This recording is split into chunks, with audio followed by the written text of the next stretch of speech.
ఓం నమో భగవతే వాసుదేవాయ. నిన్న మనం కీచకుణ్ణి వధించిన తర్వాత భీమసేనుడు వెళ్ళిపోవడం, ద్రౌపదీదేవి అక్కడే ఒక గంట వరకు ఉండి అక్కడ కాపలా కాసేవాళ్ళకి లోపల కీచకుణ్ణి మా పతులైనటువంటి గంధర్వులు చంపేశారు, అక్కడ శవం ఉంది అని చెప్పడం, వాళ్ళందరూ వచ్చి చూసి విరాటరాజుకి ఈ విషయాన్ని చెబుదామని వెళ్ళడం జరుగుతుంది. అయితే ఇదంతా రాత్రి జరుగుతుంది కాబట్టి తెల్లారేసరికి శవానికి అంత్యక్రియలు కూడా జరిగిపోతాయనే ఉద్దేశంతో ద్రౌపదీదేవి భీమసేనుడు ప్రణాళిక వేసుకున్నారు. అయితే ఇప్పుడు ఈ ప్రణాళిక తిరగబడింది. కాబట్టి భీమసేనుడు ద్రౌపదీదేవి ఏదైనా ఆపదలోకి వచ్చారా అనేది మనం ఇవాళ తెలుసుకుందాం. ఈ ప్రణాళిక కీచకవధ వరకు సక్రమంగానే జరిగింది. ద్రౌపదీదేవి ఏమని అనుకుందంటే, భటులను పిలుస్తాను, భటులు వచ్చి చూసి అరుస్తారు, రాజకుటుంబీకులు వచ్చి చూస్తారు, వచ్చి చూసి శవాన్ని కాల్చేస్తారు అనుకుంది. కానీ ఇప్పుడు అక్కడికి అకస్మాత్తుగా 105 మంది ఉపకీచకులు వచ్చారు. ఉపకీచకులు అంటే ఎవరండి? కీచకుడి యొక్క తమ్ముళ్ళు. విరాటరాజుకి సుదేష్ణకు కీచకుడికి మరణవార్త తెలియకముందే ఉపకీచకులకు ఈ విషయం తెలిసి వాళ్ళంతా గబగబా పరిగెత్తుకుంటూ లోపలికి ఎలా వచ్చారు? ఈ సమాచారం వాళ్ళకి ఎలా తెలిసింది? ఏ ఒక్కరికి మినహాయింపు లేకుండా 105 శవాన్ని చూడడానికి ఎలా వచ్చారు? ఇది వ్యూహమునందు ఉన్న తప్పిదం. భీముడు రచించిన వ్యూహంలో పొరపాటు జరిగింది. అక్కడ ఎవరికీ తెలియని రహస్య ఒప్పందం కీచకుడికి ఉపకీచకులకి ఉంది. కొన్ని సమయాలలో కీచకుడు తన అంగరక్షకుల్ని విడిచిపెడతాడు. అంగరక్షకులు లేకుండా సాధారణంగా కీలకమైన వ్యక్తులు ఎక్కడికి వెళ్ళరు. ఎప్పుడూ అంగరక్షకులు పక్కన ఉంటారు. కీచకుడికి వలన మాత్రమే ఉపకీచకులు సమస్త భోగాలను పొందుతూ ఉంటారు. కాబట్టి వాళ్ళ బతుకు మీద ఆశలు, వాళ్ళ సౌఖ్యం అన్నీ కీచకుడి మీద ఆధారపడి ఉంటాయి. కాబట్టి వాళ్ళని కీచకుడు వద్దని కానీ రమ్మనమని కానీ అనక్కర్లేదు. ఎప్పుడూ వాళ్ళు కీచకుడి వెంటే పెడుతూ ఉంటారు. వెంట తీసుకురావడం, తీసుకురాకపోవడం అనేది అంగరక్షకులకు వర్తిస్తుంది. అది ఉపకీచకులకి వర్తించదు. వాళ్ళు కీచకుడికి నీడ వంటి వాళ్ళు. ఎప్పుడూ కీచకుడిని రక్షించుకుంటూ ఉంటారు. అందుకని వాళ్ళు 105 వస్తారు. అక్కడికి 105 వచ్చినా వాళ్ళు నర్తనశాల లోపలికి రాలేదు. ఎందుకు రాలేదు అంటే సందర్భం అటువంటిది. వాళ్ళు వెళ్ళింది నర్తనశాలలోకి వచ్చి కూర్చుని చూసే సన్నివేశం కాదు. అందుకని 105 నర్తనశాలకు దూరంగా బయట ఉండిపోయారు. నర్తనశాలలో కేక వేసిన అందని ప్రదేశం. అందుకని తిక్కనగారు ఆ ప్రాంగణాన్ని అలా వర్ణించారు. నర్తనశాల లోపల నుంచి కేక వేస్తే నర్తనశాల బయట ఉన్న వాళ్ళకి ఆ కేక వినబడదు. ఉపకీచకులు ఏమనుకున్నారంటే, కీచకుడు బయటకు వచ్చేస్తాడు, వచ్చిన తర్వాత కీచకుడు వెంబడి వెళ్ళిపోతాం అనుకున్నారు. ఇప్పుడు వాళ్ళందరూ అక్కడ నర్తనశాల చుట్టుపట్ల నక్కి ఉన్నారు. కీచకుడు అరవకపోవడంలో భీముడికి పెద్ద ప్రమాదం తప్పింది. పెద్ద కేకలు వేసి ఉంటే ఉపకీచకులు కూడా లోపలికి వెళ్ళిపోయేవారు. తన పరువు పోతుందని కీచకుడు అరవలేదు. అజ్ఞాతవాసం భంగం అవుతుందని భీమసేనుడు అరవలేదు. ఇప్పుడు కీచకుడు మరణించాడు. భటులు లోపలికి వచ్చి వేసిన కేకలు ముందుగా ఉపకీచకులకు వినబడతాయి. ఎందుచేతనంటే వాళ్ళు అక్కడే ఉన్నారు. వాళ్ళు పరుగున లోపలికి వెళ్ళిపోయారు. 105 ఉపకీచకులు వచ్చి శవాన్ని చూసి చెప్పుకుంటున్నారు. అందులో కొందరు శవాన్ని చూడగానే స్పృహ తప్పిపోయారు. ఉపకీచకులు బయట ఏ పని చేసినా కట్టుకుని చేసేస్తూ ఉంటారు. పెద్ద వివేకం ఏమీ ఉండదు వాళ్ళకి. వాళ్ళు అన్నగారి శవాన్ని చూసి ఏడుస్తున్నారు. సైరంధ్రి అక్కడే నిలబడి చూస్తోంది. ఉపకీచకులు తన జోలికి రారని ఆవిడ అనుకుంది. కానీ ఇప్పుడు ఒక ప్రమాదం జరిగింది. ప్రమాదం అన్నమాటకి అర్థమేమిటో విరాట పర్వం చెబుతుందండి. అసలు ప్రమాదము అన్నదానికి మనం చిన్న విషయాలకే ప్రమాదం వచ్చేసింది, ఎంతో కష్టం వచ్చేసింది అంటాం. అసలు ప్రమాదము అంటే ఏమిటి అన్నది ఇక్కడ విరాట పర్వంలో చెప్తున్నారు వినండి. ప్రమాదం అనేది మన బుద్ధి చేత మనం తప్పించుకోలేనిది కదండి. మనకి ఆ సమయంలో ఒక ప్రమాదం వచ్చినప్పుడు బుర్ర పనిచేయదు. కాబట్టి మన బుద్ధి చేత మనం ఊహించలేనిది, అటువంటి దానికి ప్రమాదం అని పేరు. ప్రమాదాన్ని తప్పించుకోవడం చాలా కష్టం. ఒక ప్రమాదం జరిగినప్పుడు ఈశ్వరుడు ఘోర రూపంలో ఫలితాన్ని ఇస్తాడు. ఫలితాలను ఇచ్చేటప్పుడు వెంటనే ఒక లెక్క చూస్తాడు. కొన్ని పుణ్యాలు చూస్తాడు. అటువంటి పుణ్యాలు ఏమైనా వీడి ఖాతాలో ఉన్నాయా అని కూడా చూస్తూ ఉంటాడు. అటువంటి ఉన్నట్లయితే ఉత్తర క్షణం ప్రమాదాన్ని మరణం వరకు వెళ్లకుండా ఇంకొక రీతిలో ఏదో దెబ్బ తగిలేటట్టుగా, నెత్తురు కారేటట్టుగానో కొద్ది ప్రమాదం జరిగేటట్టు చేసి కాపాడేస్తాడు. ఇది ఖచ్చితంగా ఈశ్వరానుగ్రహం. అందులో సందేహం ఏమీ లేదు. అందుకే ఈశ్వరుడికి సనాతన ధర్మంలో కర్మ ఫలప్రదాత అని ఒక పేరుంది. మనం అష్టోత్తరం చేసుకుంటున్నప్పుడు ఈ నామం కూడా వస్తుంది. మనం చేసిన పనులకు అడ్డుపెట్టి మనకు సహాయం చేయవచ్చునా చేయకూడదా అని చూస్తాడు పరమేశ్వరుడు. ఒక ఉపకారం చెయ్యాలి అంటే మనం చేసుకున్న పుణ్యం ఉందా అని ఈశ్వరుడు చూస్తాడు. ఇప్పుడు భీముడి వ్యూహం భగ్నమైపోయింది. భీముడు వెళ్ళిపోయాడు. ద్రౌపదీదేవి దొరికిపోయింది. అప్పుడు ఉపకీచకులలో ఒకటి నోటి వెంట అకస్మాత్తుగా ఒక మాట వచ్చింది. దీని మీద కామంతోటే మన అన్నయ్య చచ్చిపోయాడు. దీని 5 భర్తల చేత మన అన్నయ్యని చంపించి ఎంత నిర్భయంగా నిలబడిందో చూడండి. అన్నయ్య మాంసపు ముద్ద అయిపోయాడు. ఇది నవ్వుతూ నిలబడింది. మన అన్నయ్య శరీరంతో తన కోరిక తీర్చుకోలేకపోయాడు. కనీసం దీని శరీరాన్ని అన్నయ్య శరీరం కలిపికట్టి తీసుకువెళ్ళి కాల్చేద్దాం అన్నాడు. వెంటనే మిగిలిన వాళ్ళందరూ అలాగే చేసేద్దామని ద్రౌపదీదేవిని పట్టేసుకున్నారు. ఈలోగా వేగుల వాళ్ళు వెళ్ళి విరాటరాజు గారికి కీచకుడు మరణించాడని చెప్పారు. విరాటరాజు వణికిపోయాడు. సుదేష్ణ దగ్గరికి వెళ్ళి నీ తమ్ముడు చచ్చిపోయాడు అని చెప్పాడు. ఆవిడ ఏడుస్తోంది. ఈలోగా ఉపకీచకులలో కొంతమంది పరిగెత్తుకు వచ్చారు. మా అన్నయ్యను చంపేసినది అక్కడే ఉంది, దానిని కూడా కలిపి అన్నయ్యని తీసుకువెళ్ళి దహనం చేసేస్తున్నాం అన్నారు. కీచకుడు దిక్కుమాలిన చావు చచ్చిపోయాడు అని లోకం అంటుందేమో. లోకులు అలా అనుకోకముందే కాల్చేస్తే గొడవ ఉండదని వారు అనుకుంటున్నారు. భీముడి వ్యూహం కొంత ఫలించింది, కొంత బెడిసికొట్టింది. ఇప్పుడు ఈశ్వరుడే ద్రౌపదీదేవిని రక్షించాలి. ఇప్పుడు విరాటరాజు ఏమన్నా వినే స్థితిలో ఉపకీచకులు లేరు. వాళ్ళు మిక్కిలి ఆవేశంలో ఉన్నారు. ఆయన కూడా ఏమైనా ఆలోచించాడంటే, ఇప్పుడు నేను చెప్పినా వీళ్ళు వినరు, నేనేమైనా చెబితే వాళ్ళ కోపం వస్తుంది. వాళ్ళ అదృష్టం బాగుంటే సైరంధ్రిని కాల్చేస్తారు, వాళ్ళ అదృష్టం బాగుండకపోతే ఎవరు కీచకుడిని చంపారో వాళ్ళే వీళ్ళని కూడా చంపేస్తారు అనుకుని ఆయన ఊరుకున్నాడు. రాజు జోక్యం చేసుకోకపోవడంలో ఇప్పుడు ఇంకొక ప్రమాదం వచ్చేసింది. వాళ్ళు వెంటనే సైరంధ్రిని తీసుకువచ్చి చనిపోయిన కీచకుని మాంసపు ముద్దకు వేసి కట్టేశారు. అది అసలు ఎంత భయంకరమైన స్థితో చూడండి. అది మనం చెప్పుకుంటూ ఉంటేనే ఒళ్ళు అంతా అదొక రకంగా అయిపోతుంది. ఆవిడను అలా కట్టేసి పాడ మీద పడుకోబెట్టి శ్మశానానికి తీసుకువెళ్ళిపోతున్నారు. చీకట్లో తెల్లవారుజామున ఎవరికీ కనపడకుండా దహనం అయిపోవాలి అని వాళ్ళు అనుకుంటున్నారు. అలా తీసుకువెళ్ళిపోతుంటే నర్తనశాల నుండి అరిస్తేనే వినపడిన పిలుపు వీధిలో శ్మశానానికి తీసుకువెళ్ళిపోతుంటే అందునా చనిపోయిన కీచకుని శవానికి కలిపి కట్టివేయబడిన స్థితిలో 105 మంది ఉపకీచకులు ఉద్ధతితో కేకలు వేస్తూ తీసుకువెళ్ళిపోతుంటే ఒక అబల కంఠం ఎలా వినపడుతుందండి. వ్యూహం తిరగబడి ఎంత ప్రమాదం వచ్చేసిందో చూడండి. కీచకుడు తేలిగ్గా చచ్చిపోయాడు. ఉపకీచకులు ప్రమాదం తీసుకొచ్చారు. ఇప్పుడు ఆమె కానీ భీమసేనుని ఉద్దేశించి అరిచినట్లయితే అజ్ఞాతవాసం భంగమైపోతుంది. అందుకని ఇప్పుడు ఆమె అరవడానికి కూడా లేదు. కానీ పాండవులు ఎందుకు పెట్టుకున్నారో తెలియదు, కానీ వాళ్ళకి అత్యంత ప్రమాదం వస్తే ఒకళ్ళని ఒకళ్ళు పిలుచుకుని మారుపేర్లు పెట్టుకుందామని ధర్మరాజు గారు 5 మారుపేర్లు పెట్టారు. కంకుబట్టు, వలలుడు ఇలాంటివి కాకుండా ఇతర పేర్లు పెట్టారు. ద్రౌపదీదేవికి మాత్రం వాళ్ళ మారు పేరు పెట్టలేదు. ఎవ్వరూ పిలవని పిలుపు మనం 5 పిలిస్తే ఎవ్వరూ అలా పిలవరు కదా, వీళ్ళ 5 ఎందుకు అలా పిలుస్తున్నారు అని ఆడదాని మీద అనుమానం వస్తుంది. అందుకని ద్రౌపదికి మారుపేరు పెట్టడం లేదు. వాళ్ళ 5 మారుపేర్లు పెట్టుకున్నారు. ఆ పేరుతో పిలిస్తే మనం ఒకళ్ళకి ఒకళ్ళం పలకాలి అని నిర్ణయం చేసుకున్నారు ముందే. ఆ పేర్లు ద్రౌపదీదేవికి తెలుసు. ఇప్పుడు ఆ పేర్లు అన్వయం అయ్యేటట్టుగా పీనకు కట్టి ఆమెను తీసుకువెళ్ళిపోతున్నప్పుడు ఆవిడ పెద్ద పెద్ద కేకలు వేస్తోంది. అసలు ఇదంతా చదువుతుంటే ఎంత బాధగా ఉందో కదండి.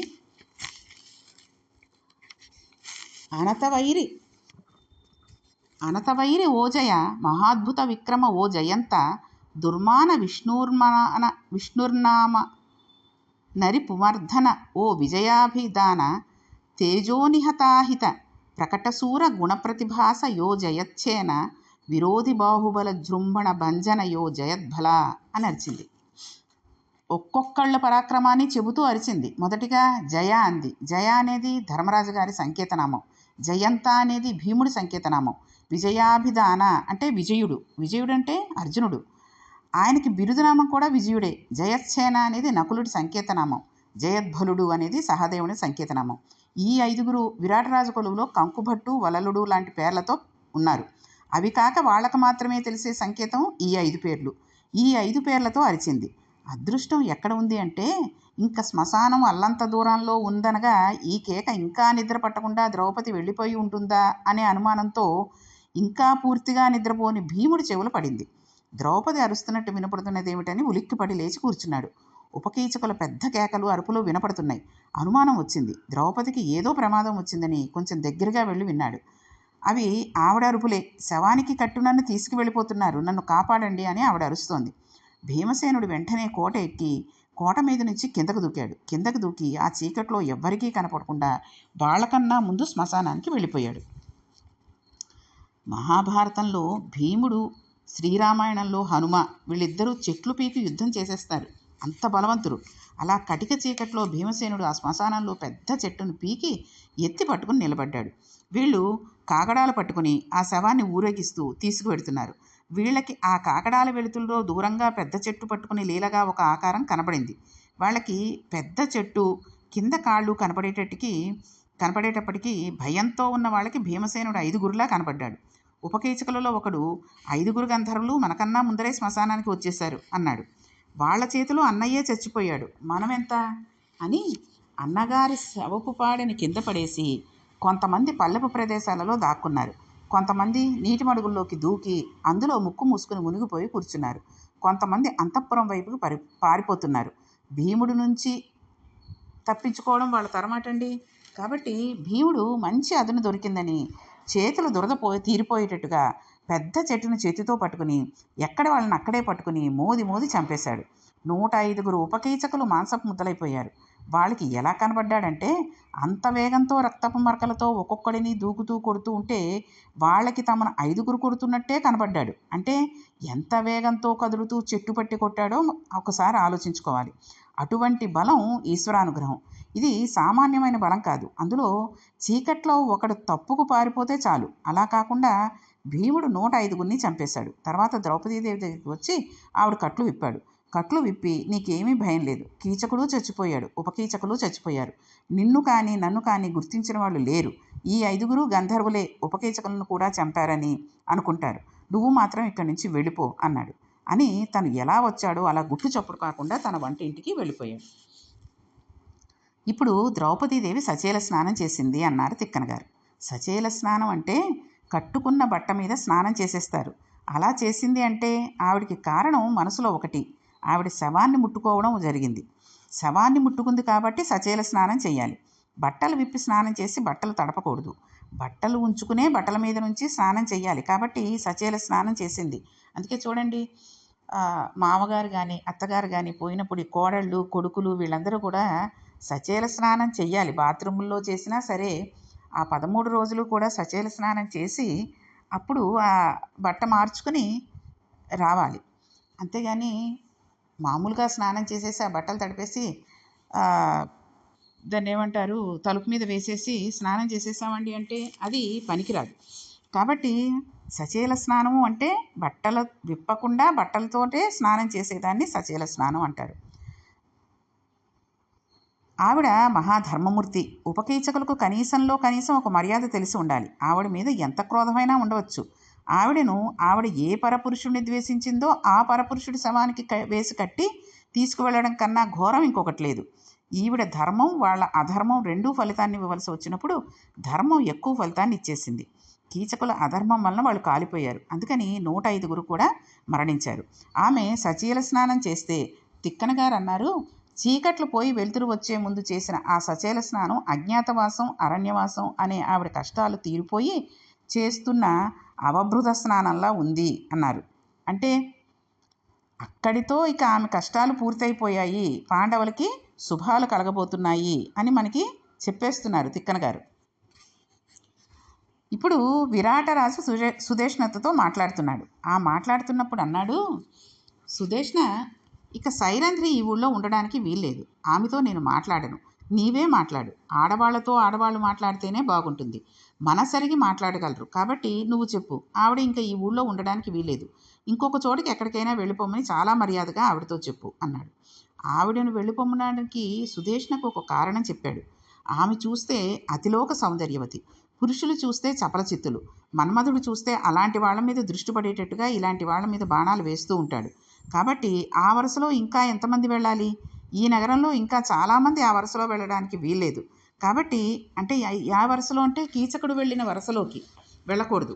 కాబట్టి ఆవిడని ఉత్తర క్షణం ఈ ఊరు విడిచిపెట్టి వెళ్ళిపోమని చెప్పు అన్నాడు. అంటే ఎంత గమ్మత్తుగా చెప్పాడో చూడండి. ఆయన లోపల ఆలోచన ఇంకొకటి. అదేంటంటే ఇప్పుడు కీచకుడు చచ్చిపోయాడు. తన రాచపతికి ఎదురు మాట్లాడగలిగిన వాడు లేడు. ఇప్పుడు తాను పూర్ణంగా రాజు.